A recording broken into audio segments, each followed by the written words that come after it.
আগামীকাল রাখি, তো সৌম্যজ্যোতি শিকদারদার জন্মদিন, সৌম্যদীপ শিকদার, সরি আমি ভুল বললাম, জন্মদিন বলে মাকে এগুলো দিয়ে গেছে। এগুলো পড়ানোর কথা আমার কালকে, মাকে শৃঙ্গার করাবো। মায়ের জন্য মিষ্টি দিয়েছে কালকে ভোগে দেওয়ার জন্য, মিষ্টি না শাড়িটা দেখাচ্ছি তোমাদেরকে। এই হলো মায়ের বেনারসি, এটা পরেই মা সাজবেন কালকে। অবশ্যই কমেন্ট করে জানিও কেমন হয়েছে মায়ের শাড়িটা। এবার একটু অন্যরকমভাবে মাকে সাজানোর প্ল্যানিং আছে, দেখা যাক মা কেমনভাবে সাজতে চান। আমরা সব কিছুই বলি দেবো করব, বাট আলটিমেট তিনি যেটা চাইবেন সেটাই কিন্তু হবে, তাই না?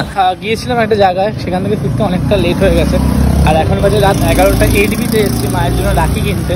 ব্যাপারটা হলে আমি ফুলের রাখি পরাবো, ওর জন্য আবার এডবিতে আসা, নাহলে রাস্তায় প্রচুর নর্মাল রাখি পেয়েছিলাম আসার সময়।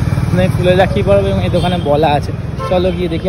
এই দেখো আছে, তাও যেহেতু অনেকটা লেট হয়ে গেছে তাই রাখিগুলো ঠিকঠাক মনের মতো হলো না, বাট নিতে হবে, কিছু করার নেই, কারণ আশেপাশে আর নেই ফুলের রাখি। পদ্ম কত গো? এই 5 বলছে আবার 15 ছিল কালকে, 15 টাকা বাবু, তাই? ওকে, এই দুটো রাখি নিলাম মায়ের জন্য, একটা আদ্দামা, একটা প্রসন্নময়ী মায়ের জন্য। আজকে রাখি পূর্ণিমা, কেবল রাখি পূর্ণিমাই নয়, আজকে কিন্তু বলরাম পূর্ণিমাও বলা হয়, কারণ আজকে বলরামের জন্মতিথি। তো সকাল সকাল পুজো শুরু হয়ে গেছে। আদ্দামা শৃঙ্গার দেখো, আমি দেখাবো আদ্দামাকে পরে। আবার প্রসন্নময়ী মাকে একটু অন্যরকমভাবে আজকে শাড়িটা পরানো হয়েছে। এই ফার্স্ট টাইম কিন্তু মা এইভাবে শাড়ি পরলেন, কারণ মাকে সবসময় দেখো একদিকে আঁচল, বাট আজকে কিন্তু নোটিস করে দুদিকে আঁচল করে পরানো। আর এই দিকে দাদা পুজো করছে, দাদা নিত্য পুজো করছে। আর তোমরা অনেকেই বলেছিলে আমাকে যে মায়ের সামনে ঘট নেই কেন।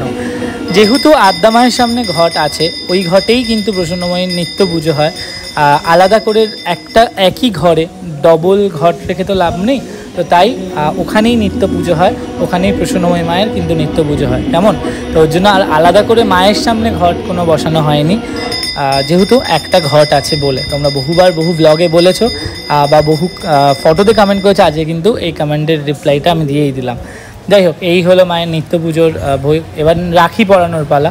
মাকে রাখিটা নিবেদন করা হয়ে গেছে, মায়ের মধ্যাহ্নের অন্নভোগ।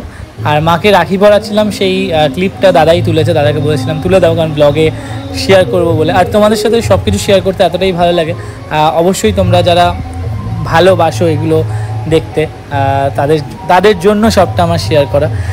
মাকে রাখি পরানো চলছে, আর এই রাখিগুলো আমার তরফ থেকে তো আমি এনেইছি, এবং অনেকেই আছে যারা প্রতি বছর, মানে আদ্দামা যখন আগে ছিলেন আদ্দামাকে দিয়ে যায়, গত বছর থেকে প্রসন্নময়ী মাকেও দিয়ে যায়। তো সবাই যারা দিয়ে গেছিলো সকলের রাখি মাকে পরানোর চেষ্টা করেছি, আবার খুলে দিয়েছি, কারণ বাচ্চা মেয়ে তো, হাতে এতগুলো রাখি কষ্ট, যদিও তার কাছে এইসব কিছুই না, সব কিছুই তুচ্ছ। ভোগ দর্শনে দুর্ভোগ কাটে, তো মায়ের ভোগ দর্শন করো, এবং মায়ের কাছে প্রার্থনা করি সকলের খারাপ কেটে গিয়ে ভালো হোক। সব রাখিগুলো মোটামুটি পরানো হয়েছে, যতগুলো পরানো গেছে, আরও রয়েছে যেগুলো পরাতে পারিনি, থালায় রয়ে গেছে। তো মাকে খুবই সুন্দর লাগছিল আজকে। আর এই দিকে শ্রাবণ মাসের ধারা কিন্তু চলছে, আজকে কিন্তু চন্দ্র শ্রাবণের শেষ আর সৌর শ্রাবণের শেষ হতে বাকি আছে। আদ্দামাকে দেখো, আদ্দামাকেও বরাবরই লাল সাদার কম্বিনেশনে কিন্তু খুব সুন্দরই লাগে, আজকে লাল সাদা পড়েছে। তো চলো, আজকের মতো এইটুকুই ব্লগটা রইল। আর তোমরাও কিন্তু কমেন্ট করে জানাতে ভুলো না কাদের কাদের বাড়িতে রাখি উৎসব হচ্ছে, আর কে কে ঠাকুরকে রাখি পরালে ফটো দিও। রাখি পূর্ণিমার শুভেচ্ছা, খুব ভালো দেখো, ভালো রেখো সকলকে। আর আজকের মতো ব্লগটা এইটুকুই রইল, মায়ের ব্লগ।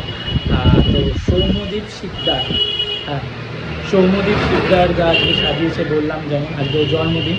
তো মায়ের কাছে প্রার্থনা করি ভালো থাকুক, মা সকলকে ভালো রাখুন, মা নিজে প্রসন্ন থাকুক এবং সকল ভক্তকে প্রসন্ন রাখুক, এইটুকুই বলবো। জয় মা প্রসন্নময়ী, জয় মা আদ্দামা, টাটা, জয় মা।